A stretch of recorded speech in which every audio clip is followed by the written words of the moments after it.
4 साल पहले आज के ही दिन 18 सितंबर 2016 को जैश-ए-मोहम्मद के 4 आतंकवादियों ने जम्मू कश्मीर के उरी में भारतीय सेना के ब्रिगेड हेडक्वार्टर पर हमला बोल दिया था। भारी हथियारों से लैस आतंकवादियों ने जिस वक्त हमला किया था उस वक्त सुबह के करीब 5:30 बज रहे थे और ज्यादातर सैनिक अपने टेंट में सो रहे थे। सुरक्षा बलों ने भी जवाबी कार्रवाई शुरू की और 6 घंटे चले ऑपरेशन के बाद 4 हमलावर आतंकियों को उरी सेक्टर में ही मार गिराया था। इस घटना में 19 भारतीय जवान शहीद हो गए थे। पूरे देश में आतंकी संगठन जैश और पाकिस्तान सरकार को लेकर गुस्सा भर आया था, जिसके बाद सरकार ने भी हमला करने वाले आतंकी संगठन पर कार्रवाई करने का फैसला लिया।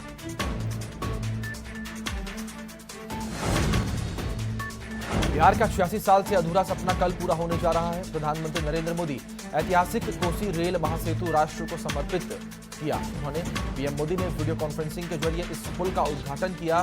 कोसी रेल महासेतु के अलावा बिहार के लिए प्रधानमंत्री नरेंद्र मोदी ने रेलवे की 12 दूसरी परियोजनाओं का भी उद्घाटन किया।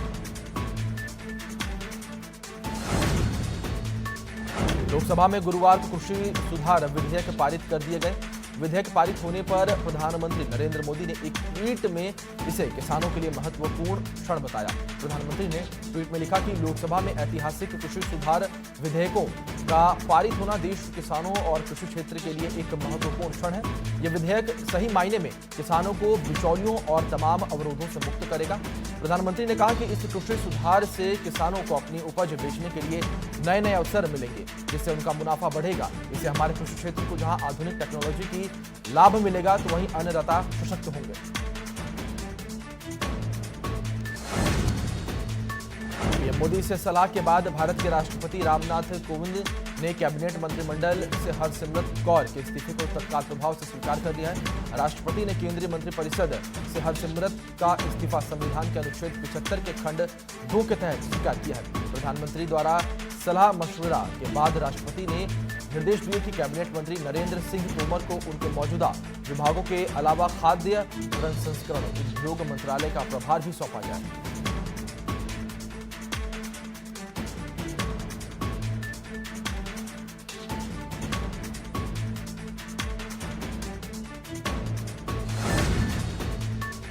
मोदी कैबिनेट से अपने इस्तीफे की जानकारी हरसिमरत कौर बादल ने ट्वीट करके दी है। अपने ट्वीट में उन्होंने कहा कि मैंने किसान विरोधी अध्यादेशों और कानून के विधेयक में केंद्रीय मंत्रिमंडल से इस्तीफा दे दिया है। किसानों के साथ उनकी बेटी और बहन के रूप में खड़े होने का गर्व है। हरसिमरत कौर बादल केंद्रीय खाद्य एवं प्रसंस्करण उद्योग मंत्री थी। यह फैसला इसलिए लिया गया क्योंकि बीजेपी की सहयोगी शिरोमणि अकाली दल अध्यादेश का विरोध कर रही है। केंद्र सरकार ने किसान संबंधी बिलों को लोकसभा में पास करवा दिया है। विपक्ष और कई साथी दल इसका विरोध कर रहे हैं। इस बीच बसपा प्रमुख मायावती ने भी इस बिल का कड़ा विरोध जताया है। मायावती ने कहा कि किसान क्या चाहता है, पहले केंद्र सरकार को इस पर ध्यान देना चाहिए। बसपा प्रमुख ने अपने ट्वीट में लिखा कि संसद में किसानों से जुड़े 2 बिल उनकी सभी शंकाओं को दूर किए बिना ही कल पास कर दिए गए हैं। उससे बीएसपी कतई भी सहमत नहीं है। पूरे देश का किसान क्या चाहता है, इस ओर केंद्र सरकार जरूर ध्यान दे तो ये बेहतर होगा। भारतीय स्टेट बैंक एसबीआई के ग्राहकों को आज बैंक के एटीएम से किसी भी वक्त 10,000 रुपए से अधिक की राशि की निकासी के लिए ओटीपी की जरूरत पड़ेगी।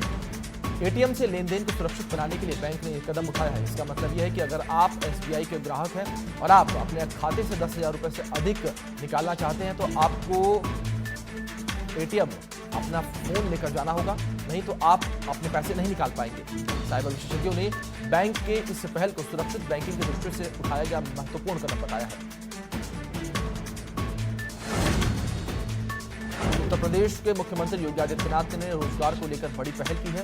उन्होंने अगले 3 महीने में प्रदेश में भर्ती प्रक्रिया शुरू करने के निर्देश दिए हैं। प्रदेश के अपर मुख्य सचिव सूचना अवनीश अवस्थी के अनुसार मुख्यमंत्री योगी लोक भवन में अफसरों के साथ बैठक कर रहे थे। इस दौरान उन्होंने सभी विभागों से तत्काल खाली पदों का ब्यौरा मांगा। उन्होंने अधिकारियों से कहा कि प्रदेश में अब तक हुई 3 लाख भर्तियों की तरह की पारदर्शी तरीके से अलग 3 महीने में भर्ती प्रक्रिया शुरू करें और 6 महीने में नियुक्ति पत्र बांटें। मुख्यमंत्री योगी आदित्यनाथ शुक्रवार को मेरठ दिल्ली एक्सप्रेसवे के साथ विभिन्न विकास योजनाओं का हाल जानेंगे।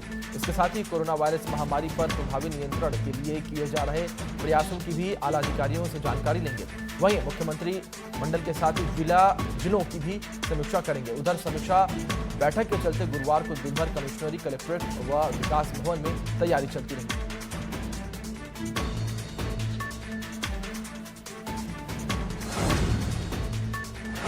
बरेली में आजम खान के करीबी बरकत अली उर्फ अकीर मोहम्मद पर पुलिस ने शिकंजा कसा है। रामपुर पुलिस ने इज्जत नगर स्थित बरकत अली के आवास की कुर्की की कार्रवाई की है।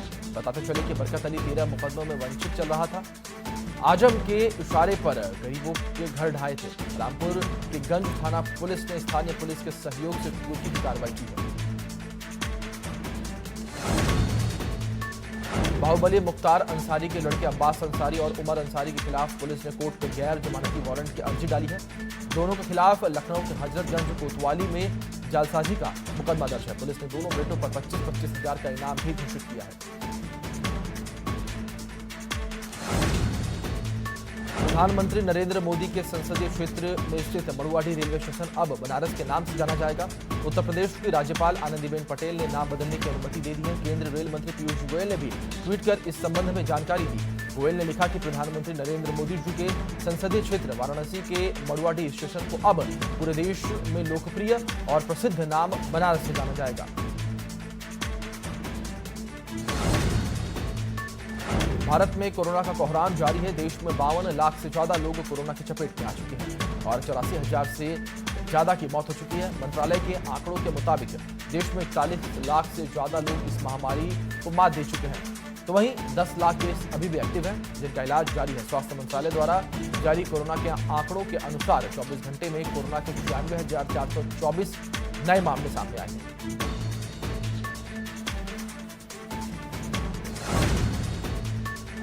उत्तराखंड में कोरोना संक्रमित मरीजों की रफ्तार थम नहीं रही है। बीते 5 दिनों से रोजाना 1000 से अधिक मामले सामने आ रहे हैं। बृहस्पतिवार को 1192 नए संक्रमित मिले। इसके बाद अब कुल संक्रमित मरीजों की संख्या 37,139 हो गई है। तो वहीं सक्रिय मरीजों की संख्या भी 11,714 पहुंच गई है। स्वास्थ्य विभाग की ओर से जारी बुलेटिन के अनुसार आज 10,887 सैंपल नेगेटिव पाए गए। यूपी के पूर्व मंत्री गायत्री प्रसाद प्रजापति पर लखनऊ के गोमती नगर थाने में एफआईआर दर्ज कराई गई है।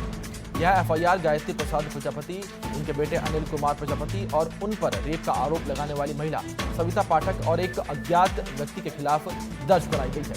महिला और गायत्री पर पैसे की एवज में रेप का मुकदमा रफा दफा कराने का आरोप लगा है।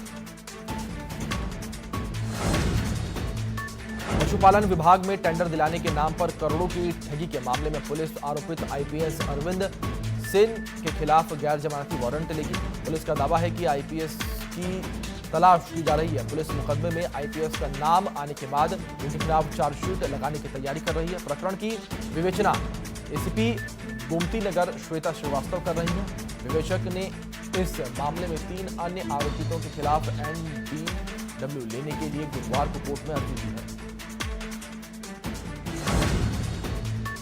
राजधानी लखनऊ में हजरतगंज पुलिस स्टेशन की ओर से आम आदमी पार्टी के नेता और राज्यसभा सांसद संजय सिंह के खिलाफ गुरुवार को राजद्रोह की धारा के साथ 41A की समन जारी किया गया, जिसमें पुलिस ने संजय सिंह को 20 सितंबर को पेशी पर बुलाया है। पुलिस ने संजय सिंह के खिलाफ 2 सितंबर को जातिवादी भावना भड़काने और IT एक्ट समेत अन्य धाराओं में मुकदमा दर्ज किया था। बता दें कि 1 माह के भीतर अलग अलग शहरों में संजय पर 13 मुकदमे दर्ज हो चुके हैं। श्री राम जन्मभूमि तीर्थ क्षेत्र ट्रस्ट ने कार्यालय विदेशों से चंदा लेने के मद्देनजर अब गृह मंत्रालय से फॉरेन कंट्रीब्यूशन रेगुलेशन एक्ट के तहत इजाजत लेने के लिए आवेदन किया है। ट्रस्ट के सूत्रों के अनुसार राम मंदिर के लिए 70 करोड़ रुपए से ज्यादा का चंदा श्री राम जन्मभूमि तीर्थ क्षेत्र ट्रस्ट के अकाउंट में जमा हो चुका है। सबसे ज्यादा चंदा ट्रस्ट के SBI खाते में ऑनलाइन ट्रांसफर के द्वारा आया है।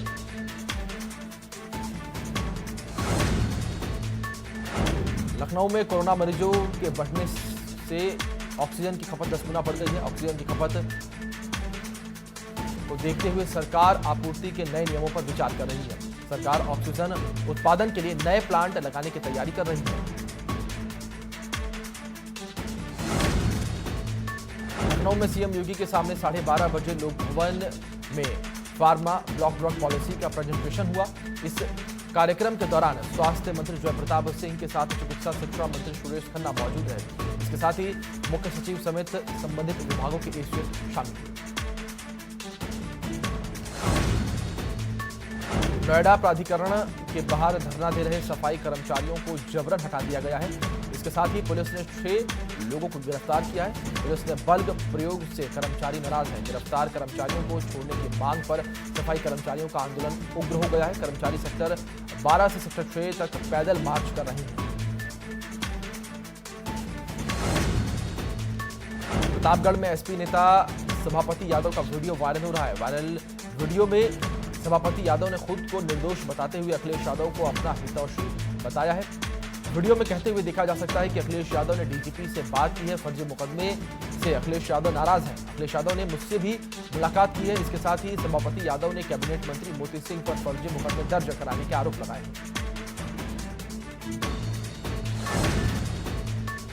कन्नौज के छिबरामऊ कोतवाली इलाके में तेज रफ्तार वाहन की टक्कर से युवक की मौत हो गई।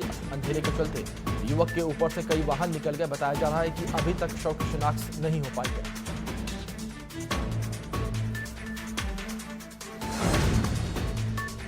मुजफ्फरनगर के मोपा थाना इलाके में बेखौफ बदमाशों ने गोलियों से भूनकर मेडिकल स्टोर के मालिक की हत्या कर दी, जिससे परिवार में दहशत का माहौल बना हुआ है। घटना की सूचना के आधे घंटे बाद पुलिस मौके पर पहुंची।